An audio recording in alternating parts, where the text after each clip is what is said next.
Let's start with Marcus Rashford's resurgence and the surprising twist in his career.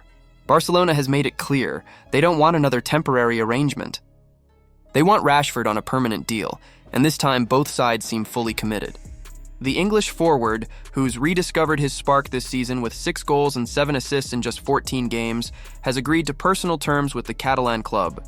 What's remarkable isn't just his performance, it's his willingness to take a massive pay cut. Rashford was earning close to $17 million a year at Manchester United, but at Barcelona he'll accept around $10 million gross, including bonuses. That's a substantial drop. But for Rashford, this is about something deeper than money. He's chasing fulfillment, focus, and the kind of footballing freedom he's finally found under Hansi Flick. The decision makes sense for Barcelona too. A $30 million transfer fee for a player of Rashford's caliber feels like a bargain in today's inflated market.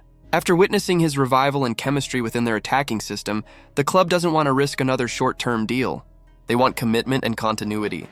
Rashford, in turn, has spoken openly about the emotional toll of his final years at Old Trafford, the instability, and the scrutiny that drained his confidence. The calmer environment in Spain, the support of Flick, and the chance to escape the relentless English media spotlight have reignited his motivation. Financially, Barcelona's solution is clever. They'll offer him a longer contract on the same total salary, spreading payments to ease financial strain. Rashford's willingness to adapt perfectly aligns with Barcelona's situation. He's already accepted 2 pay cuts for the club, showing not only professionalism but deep passion for his new home. For England, for Barcelona, and for Rashford himself, this move might just be the rebirth of a career once weighed down by chaos. Meanwhile, in England, chaos of a different kind brews in the Midlands. Wolverhampton Wanderers are in crisis. 2 points from 10 matches, a relegation battle, and now another managerial dismissal. Vitor Pereira, who had previously saved the club with a record 6 consecutive wins, was shown the door barely 6 weeks after signing a new 3-year deal. The reason is simple: results. Wolves are bottom of the table and panic has set in. Enter Erik ten Hag, the man who's suddenly available after a disastrous stint in Germany. Sacked by Bayer Leverkusen after just 2 games, his dismissal stunned everyone. You can't judge a manager after 2 matches, and even critics agree his firing was rooted in non-football politics more than performance. Now Wolves are considering Ten Hag as a serious contender. The club's hierarchy has already spoken to his representatives, and though he's cautious, the Dutchman is eager to return. It's a risky move for both sides. For Wolves, appointing a recently dismissed manager seems desperate, but in truth, they're out of options. For Ten Hag, it's a gamble that could make or break his reputation. His tenure at Manchester United was controversial. 2 trophies but endless criticism. Yet those trophies, the FA Cup and the League Cup, prove his capability when given time and structure. At Wolves, he won't have that luxury. He'll be walking into a relegation fight with little time to stabilize morale or tactics. Still, it's an opportunity for redemption. He needs a project where he can rebuild trust, and Wolves need a leader with Premier League experience. There's a poetic irony to all this.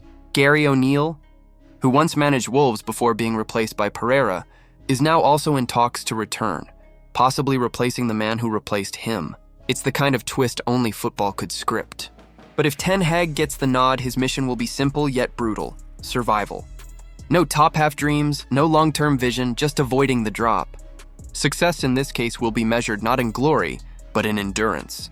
If he manages that, his reputation might finally recover from the turbulent months that derailed his trajectory.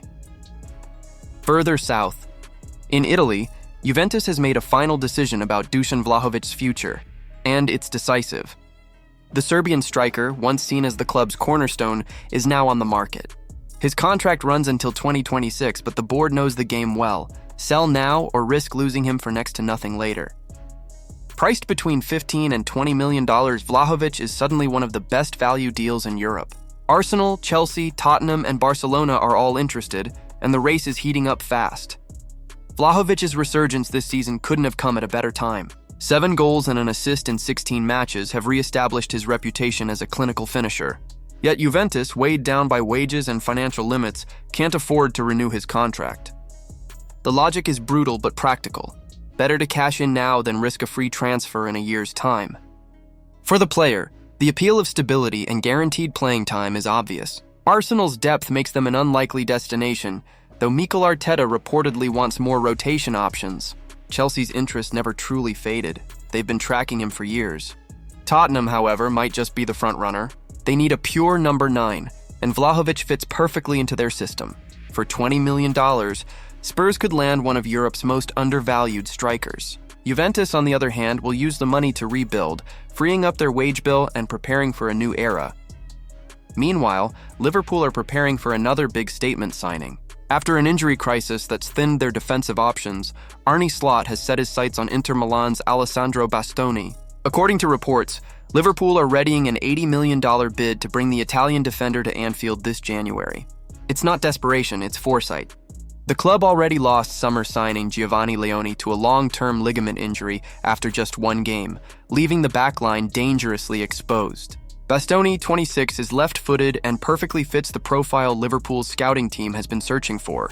He offers tactical balance, composure, and leadership at the back, and would provide insurance if Ibrahima Konate decides to move on next summer. Inter's reluctance to sell is understandable. Bastoni is not only one of their best defenders, but a symbol of their stability. Yet, when $80 million comes knocking, conversations inevitably start.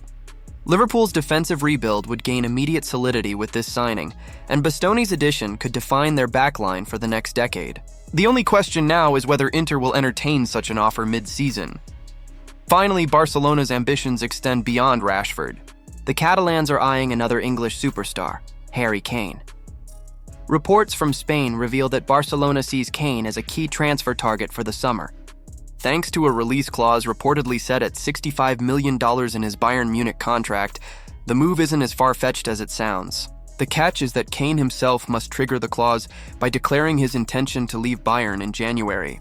The parallels with Robert Lewandowski's transfer are striking. Once again, Barcelona hopes to lure a proven Bundesliga striker nearing the latter stages of his prime. For Kane, the decision is massive. He's thriving at Bayern, 22 goals in 15 matches, a settled family life, and a team built around him. Yet the allure of Barcelona, the promise of becoming their next talisman, and the opportunity to define a new chapter in their history might prove tempting. Financially, it's complicated. Barcelona's finances are improving, but Kane's wages of $25 million before tax are significant. Add to that competition from Premier League clubs and Saudi teams, and the race becomes wide open. Tottenham could even re-enter the picture, though a reunion seems unlikely. So where does this all lead? Ten Hag fighting for redemption in England, Rashford reborn in Catalonia, Vlahovic on the move, Liverpool hunting for their defensive anchor, and Barcelona chasing Kane. The football world is spinning faster than ever. Each of these stories could shape the coming seasons, define careers, and remind us why this sport never stops delivering drama. Now it's your turn. Who do you think needs these transfers the most? Will Kane risk leaving Bayern? Can Ten Hag revive Wolves, or is it too late? And is Rashford's Barcelona move the comeback of the year? Drop your thoughts below, hit that like button, and don't forget to subscribe for more stories from the world of football.